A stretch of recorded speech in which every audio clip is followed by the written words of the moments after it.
कोयटा में सरफराज भुगती ने मीडिया से गुफ्तगू करते हुए मुख्तलिफ अमूर पर रोशनी डालते हुए कहा कि कोयटा के जुडिशल ऑफिसर की तरबियत के लिए अब तक दीगर शहरों का रुख किया जाता था, लेकिन इस तरबियत के इंतजामात को बेहतर बनाने की कोशिश की जा रही है। कोयटा में प्रोजेक्ट 8 की तकमील का अमल जारी है, जिससे शहर में तरक्की की रफ्तार तेज होगी। सरफराज भुगती ने ज़ोब में दहशत गर्दों के खिलाफ कामयाब कार्रवाई का जिक्र किया और इस अज़म का इजहार किया कि दहशत गर्दी के खिलाफ ऑपरेशन बगैर किसी तात्तुल के जारी रहेगा। इसके अलावा उन्होंने बताया, कोयटा में शाबान से अगवा होने वाले नौजवानों और मुग़वी मुसव्विर काकड़ की बाजियाबी के लिए इक़दामात किए जा रहे हैं।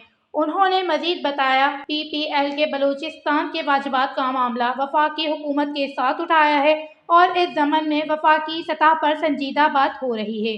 सरफराज भुगती ने इस बात का भी अंदिया दिया कि कुछ आईनी रुकावटें मौजूद हैं, जिन्हें जल्द हल कर लिया जाएगा। उन्होंने बलूचिस्तान के हुकूक के मामले में वफाकी हुकूमत के साथ किसी भी किस्म के समझौते से इनकार किया और वाज़ेह किया कि बलूचिस्तान के हुकूक पर कोई समझौता नहीं किया जाएगा।